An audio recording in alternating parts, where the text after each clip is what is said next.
time for actual off-season, and definitely no more races this year.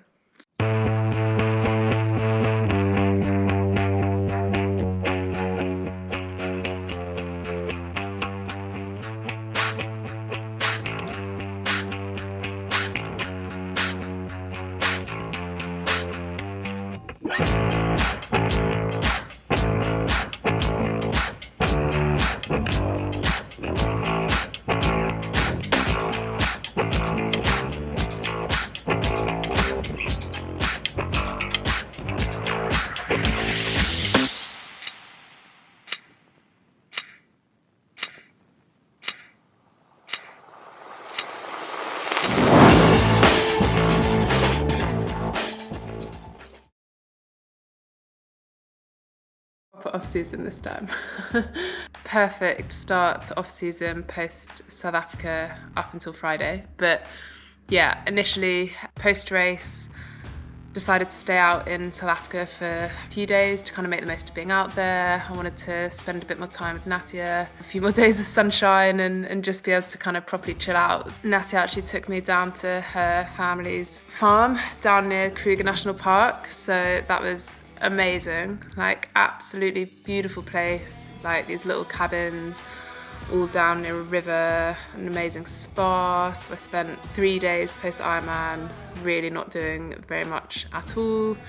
Read a couple of books, had a nice massage, was eating all this amazing food and just really enjoying, actually kind of really decompressing post race, really just relaxing and not doing very much. I also then went and did a game drive on Thursday evening, and it was just so cool being up quite close to some of those animals. I think that last time and only time before that I've done safari, I was about 7 years old. Obviously have some memories of it, but not very clear. So yeah, we got lucky, saw 4 out of the big 5, saw a couple of white rhinos, saw some buffaloes, saw some elephants, tiny little baby elephants, so cute. Also got really lucky and saw this leopard like real close. We got to probably within kind of 4 meters of her, and like she clearly wasn't bothered by us being there. Kind of nighttime, she was having a nice little munch on a baby impala she'd caught, and just so cool to be able to get that close to these animals.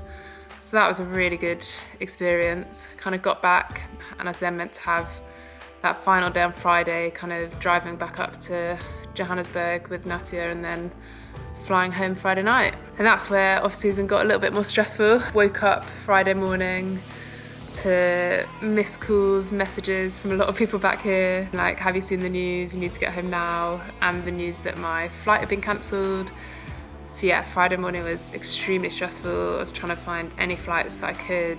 I booked about 3 different flights to try and make sure I had some option to get home and try and get home before hotel quarantine, because I think for me, the thought of being, well, a couple of things. One, the thought of actually just being stuck in a room, and probably in England, being in a room that has no windows.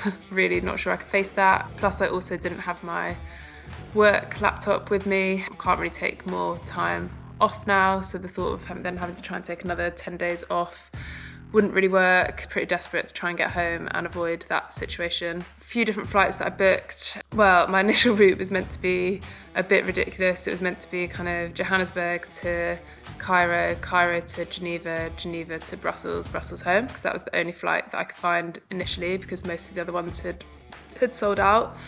And then when I got to the airport, I saw that my Cairo to Geneva flight had been cancelled, because I was checking obviously on all the websites to see what was going on with the flights, but it did look like there was a Cairo to London flight back. So yeah, basically a lot of back and forth with Egyptair, who eventually managed to get me on that Cairo to London flight back. More panics of, oh, and now suddenly you need a PCR test, which the government website didn't actually say that we did, but I heard quite a lot of British people in that queue getting turned away from the flight because the government website said that as vaccinated people, you don't need a PCR test to transit through Egypt. Apparently Egypt think otherwise. A few people got stung by that, but thankfully there was a rapid testing at the airport, which I managed to get because we drove up, so I was there in plenty of time. All in all, feels like we're kind of back to square one with restrictions being able to come in very quickly, everything being a bit more stressful again. Yeah, certainly not the kind of, I guess that I'd probably got a bit used to travel being a bit easier again. A bit of a reminder that the virus is still out there and it's still being seen as a very serious thing. But now back home, so now I've got 10 days of